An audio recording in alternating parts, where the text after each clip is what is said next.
जहां बात कैफे के कॉन्ट्रैक्ट की है तो वो कॉन्ट्रैक्ट उसे कभी नहीं मिलेगा। क्या है? क्यों फोन कर रहे हो? कल रात के लिए आई एम रियली सॉरी। फिजूल की बातों के लिए मेरे पास भी टाइम नहीं है। अब भी गुस्सा हो मुझसे? तुम्हें भी उस घर में जाके शराफत दिखाने की कोई जरूरत नहीं है अबे। तुम्हारी डैडी के जायदाद में जो हमारा हिस्सा है, जो हमारा अधिकार है, वो हम मांग रहे हैं। कोई भीख नहीं मांग रहे उनसे। फिर भी रतन को लगता है कि उसका हिस्सा बाकी है तो मुझे कोई प्रॉब्लम नहीं है, मुझे मंजूर है। अक्षय भी दुनिया में सबसे ज्यादा प्यार अपनी बेटी से करता है, नीति से।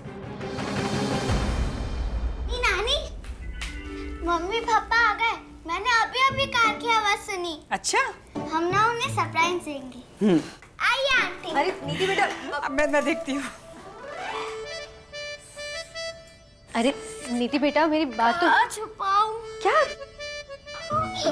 अरे क्या हुआ? सोफे के पीछे। नहीं। अरे सुनो मेरी बात। नीति क्या कर रही हो? यहाँ तो सरप्राइज है, ओके? ओके। पापा। प्रिंसेस, कैसा था आपका दिन? अच्छा था, लेकिन अब तो और भी अच्छा हो जाएगा। और क्यों? एक सरप्राइज है, गेस कीजिए क्या है? मैं समझ गया। आज नानी ने एक बहुत ही टेस्टी सी डिश बनाई है ना खाने में। डिश तो बनाई है, लेकिन सरप्राइज कुछ और है। देखिए प्रिंसेस, मैं वाकई हार गया। अब आप बता दीजिए सरप्राइज क्या है? हाँ नीति, प्लीज बताओ ना क्या सरप्राइज है। ओके, तो लीजिए, नीति सिन्हा आपको एक सरप्राइज दिखाने वाली है।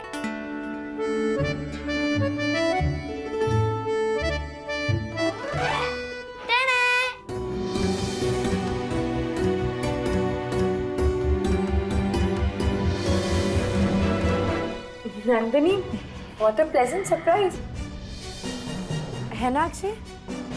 हाँ, रियली प्लेजेंट सरप्राइज। अब कैसे आना कैसे हुआ आपका? जरूर नीति ने जिद करके बुलाया होगा। करेक्ट। एक और सरप्राइज है आज। आज का पूरा खाना नंदिनी ने बनाया है। Really so sweet of you. मेरे ख्याल से गर्मा गर्म खाना खाने में मजा आएगा। मैं खाना परोसती हूँ। मैं भी हेल्प करती हूँ नानी। ओफो, चलो फिर। मैं भी फ्रेश होके आती हूँ।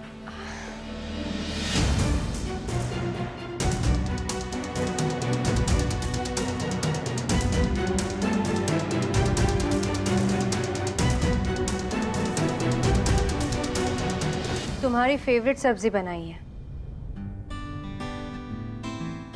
वही तुम्हारी मम्मी की रेसिपी। अजीब इत्तेफाक है ना, तुम मुझसे रूठी हुई थी और नीति ने मेरी मन की बात जान ली, तुम्हें यहाँ बुला लिया। हाँ, मिलने तो मैं नीति से ही आई हूँ।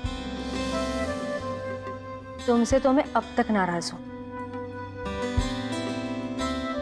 कोई बात नहीं, कल बाहर मिलूंगा तुमसे, तुम्हारी सारी नाराजगी दूर कर दूंगा।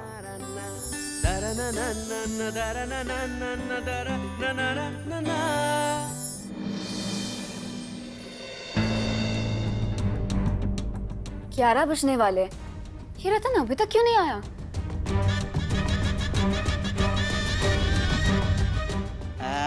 किसे फोन कर लियो जाने मन? ओहो, मुझे ही किया जा रहा है फोन।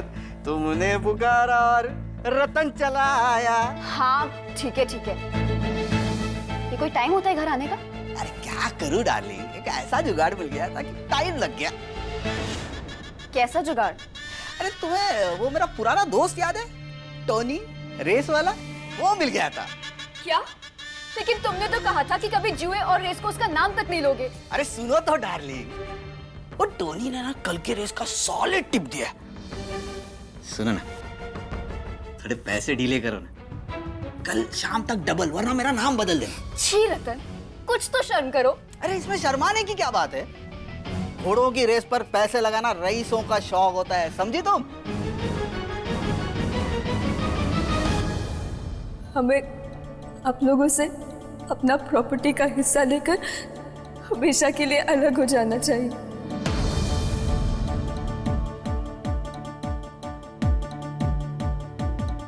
विजया, सोई नहीं अभी तक बेटे? नहीं माँ, नींद नहीं आ रही थी। क्या बात है, तबीयत तो ठीक है ना? जी माँ। विजया, परेशान हो बेटे? माँ, पापा ने पूरी जिंदगी मेहनत की और अपनी आमदनी से जो कुछ भी बचाया उसे बहुत सोच समझकर सही ढंग से सही जगह पे इन्वेस्ट किया। मैं जानती हूँ बेटे, लेकिन अभी ये सारी बातें क्यों कर रही हो? माँ, मुझे अभया की फिक्र हो रही है। आप जानती है ना, अभया शुरू से ही बहुत फिजूल खर्चा करती थी। शायद इसीलिए पापा ने पूरी प्रॉपर्टी मेरे नाम कर दी और मुझसे ये कहा कि मुझे जब भी सही लगे तब मैं आधी प्रॉपर्टी अभया के नाम कर दूं। जब अभया की शादी हुई थी, हमने उसे ढेर सारा रुपया दे दिया था। उसे अब तुमसे कोई उम्मीद नहीं रखनी चाहिए।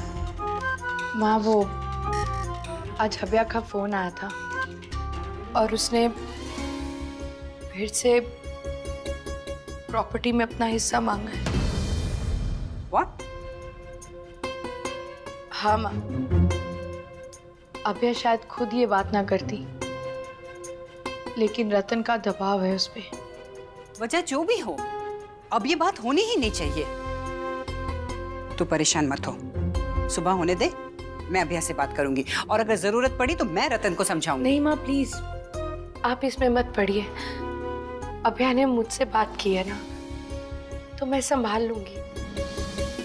ठीक है बेटे, लेकिन उन्हें समझा देना कि मैंने फैसला कर लिया है माँ कि मैं बहुत जल्द कागजात तैयार करवा लूंगी। कैसी बातें कर रही हो तुम? तुम जानती हो ना कि रतन 2 दिन में सारा रुपया उड़ा देगा और अभया को एक पैसा भी नहीं मिलेगा। जानती हूँ माँ, अभया भी अच्छे से जानती है। अगर उसे लगता है कि इन रुपयों पर उसका हक है तो ठीक है ना माँ। इन रुपयों से ज्यादा मेरे लिए अभया की खुशी इंपॉर्टेंट है माँ।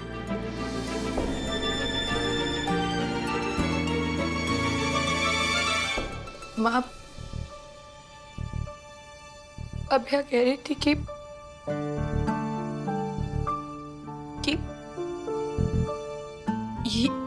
ये हिस्सा जो भी है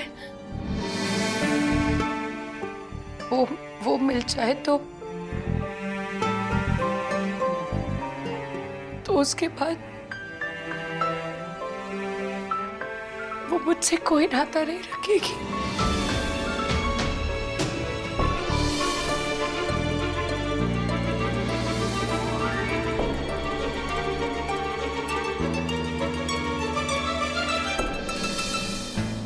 क्या तुम्हारी दीदी तुम्हारे डैडी के जायदाद में हिस्सा देने के लिए राजी हो गई? हाँ, लेकिन वो मैं लेने से मना करने वाली हूँ क्योंकि तुम सारे का सारा पैसा ये जुए और रेस कोर्स में लगाकर उड़ा दोगे। समझती क्या हो अपने आप को? हमारे डैडी के पैसों से रोब झाड़ोगी मुझ पर? हुक्म चलाओगी? मैं पैसे जुए में लगाऊं या रेस पे हारूं? जो भी पैसा मैं ले रहा हूं वो उधार पे ले रहा हूं, खैरात में नहीं। जिस दिन मेरी लॉटरी निकल गई या मेरा घोड़ा जीत गया, उस दिन तुमसे जो कर्जा लिया ना, तुम्हारे मुंह पे मारूंगा सूद समेत, समझे तुम?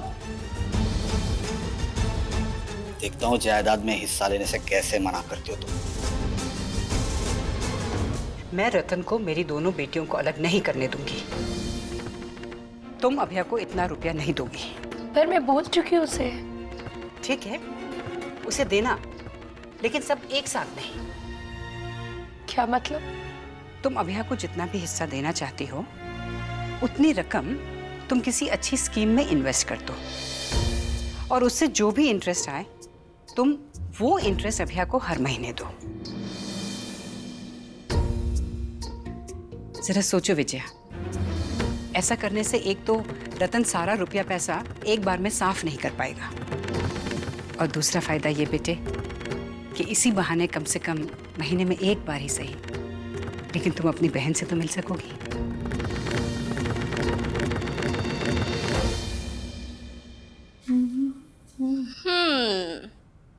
तो आप मिलने जा रही हैं अपने साजन बलमा सावरिया से? तुमने कैसे पहचाना? वेल, इतना सज धज के क्यों घर से निकलता है तो समझ जाना चाहिए किसी खास से मुलाकात होने वाली है। अच्छा, तो बताओ कैसी लग रही हूँ मैं? वैसे तो ठीक है, पर कुछ कमी है। अभी पूरी कर देती हूँ, रुकिए। शबाना की ना, लेकिन क्या?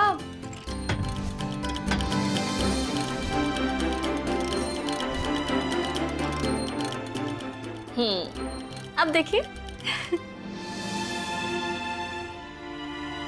अब बनेगी बात।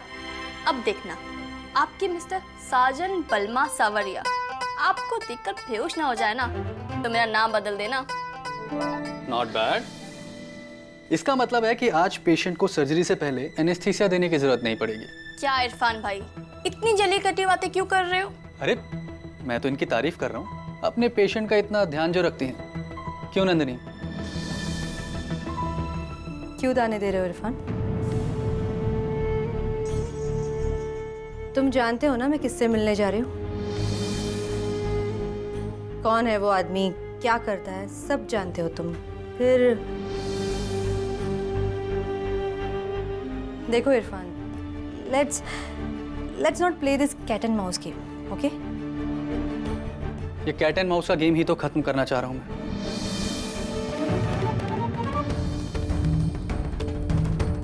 नंदिनी, तुम्हारे आशिक में इतनी हिम्मत नहीं है कि अपने फैमिली को छोड़ सके,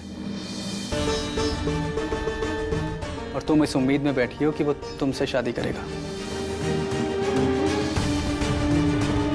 नंदिनी, हार जाओगी।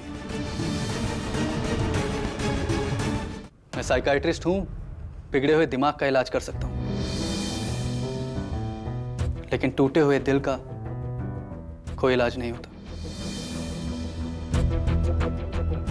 एक बार उससे पूछ ही लो, शादी करने का इरादा है भी या? Thank you Irfan, thank you very much for your advice.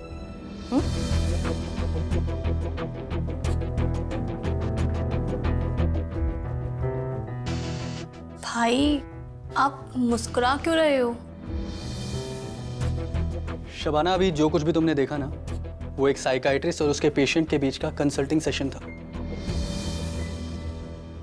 अब वो कितना सक्सेसफुल होता है वो तो मैं अभी नहीं कह सकता।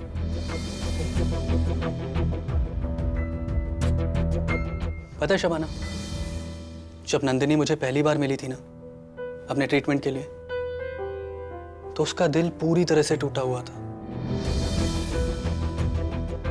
क्योंकि उसका बॉयफ्रेंड अचानक से उसकी जिंदगी से गायब हो गया था।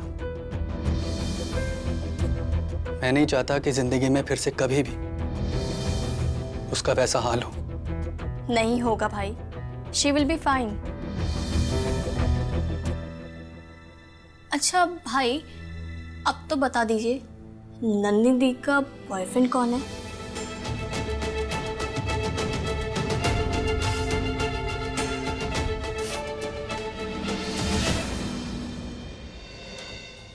डॉक्टर इरफान जी, गुड मॉर्निंग। मॉर्निंग। आपसे मिलने एक लेडी आई है। क्या नाम बताया उन्होंने? समीना बेगम। हाँ, वो रही। वो? हाँ। Okay, thanks.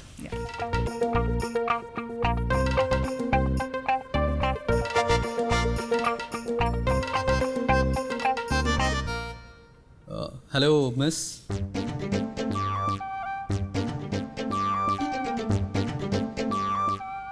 आदाब जी, समीना बेगम। माफ कीजिएगा, मुझे आने में थोड़ी देर हो गई। कोई बात नहीं जनाब, लुफ्त जो उनके इंतज़ार में है वो कहाँ मौसम बहार में है। वाह, क्या क्या बात है। आइए मेरे कैबिन में चल के बात करते हैं। तो बताइए मोहतरमा, हम क्या खिदमत कर सकते हैं आपकी?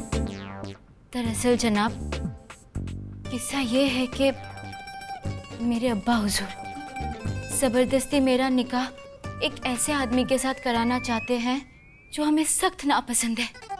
ओके। इसीलिए हम घर से भागकर मुंबई आ गए। पर इस शहर में आने के बाद हमें अब तक सर छुपाने का कोई ठिकाना नहीं मिला। पर फिर हमें किसी ने बताया कि इस मर्ज का आपके पास अच्छा इलाज है। आप करेंगे ना मेरी मदद? हाँ जी, बिल्कुल करेंगे, जरूर करेंगे। मेरा तो काम ही यही है मिस राधिका।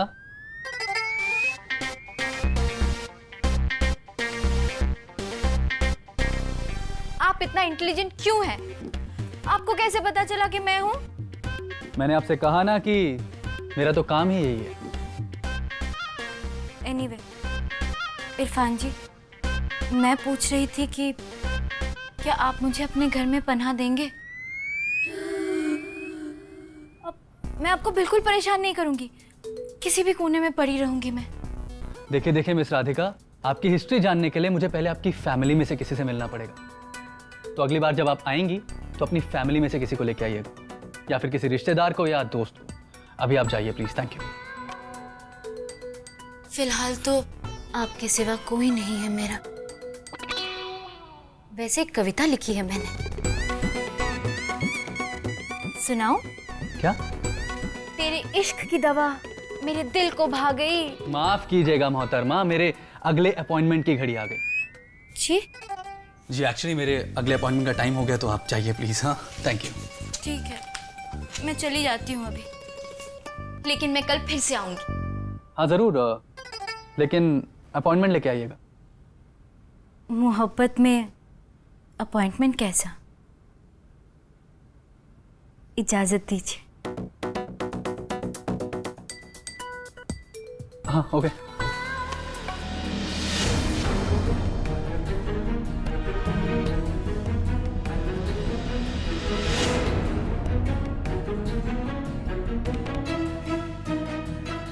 कि कहाँ फंस गए इरफान मियां?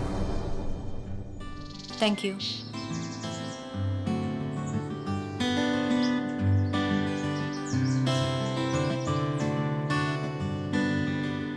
सॉरी, नर्सिंग होम में कुछ काम आ गया था। कमाल है, मैं 5 मिनट लेट होता हूं, तुम इतना शोर मचाती हो, और आज तुम कुछ नहीं बोलोगी।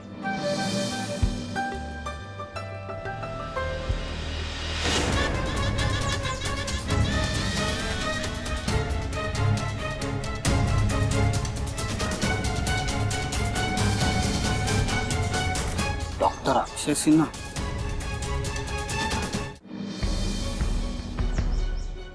अक्षय, मैं आज जो बोलना चाहती हूँ वो सुन के शायद तुम्हें अच्छा ना लगे। तुम कुछ मुझे बोलो या कहो और मुझे अच्छा ना लगे, ऐसा भला कभी हुआ है? ओके, तो सुनो। अक्षय, मुझे एक अजीब सी फीलिंग आ रही है आजकल। पता नहीं तुम समझोगे या नहीं, लेकिन अक्षय देखो, मैं विजया की बहुत इज्जत करती हूँ। वो बहुत ही अच्छी इंसान है। देखा ना, कल जब मैं घर आई थी तो कितने प्यार से मिली वो मुझसे। तो अक्षय, मैं ये सोचकर बहुत गिल्टी फील करती हूँ कि मैं तुम्हें उनसे छीनने वाली हूँ। पता है अक्षय, वो मुझे अपनी बेस्ट फ्रेंड मानती है और मैं। नंदिनी प्लीज, तुम्हें गिल्टी फील करने की कोई जरूरत नहीं है। मैं हमेशा से तुम्हारा था और तुम्हारा ही हूँ। अक्षय, लेकिन विजया तुम्हारी। विजया मेरी पत्नी है और मैंने उसे पत्नी होने का सारा सम्मान दिया है, पर मैं उससे प्यार नहीं करता और विजया जानती है ये बात। इसलिए नंदिनी, तुम कभी भी ये मत सोचना कि तुम मुझे विजया से छीन रही हो। ओके? ओके, तो बता दो विजया को।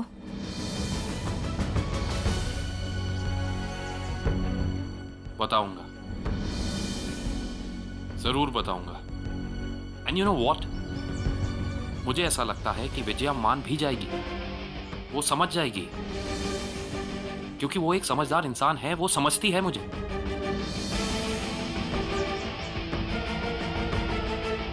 You don't worry. हाँ,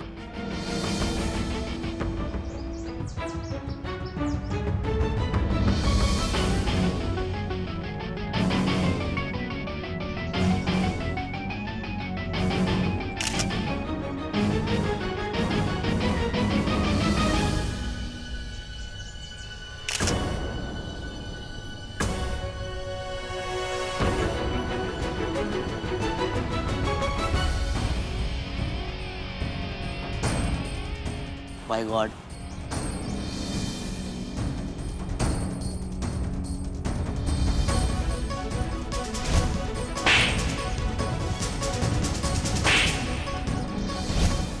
इनकी फोटो अगर मैं विजया दीदी को भेज देता हूँ तो किसके गाल पे थप्पड़ पड़ेगी, इनके या उनके?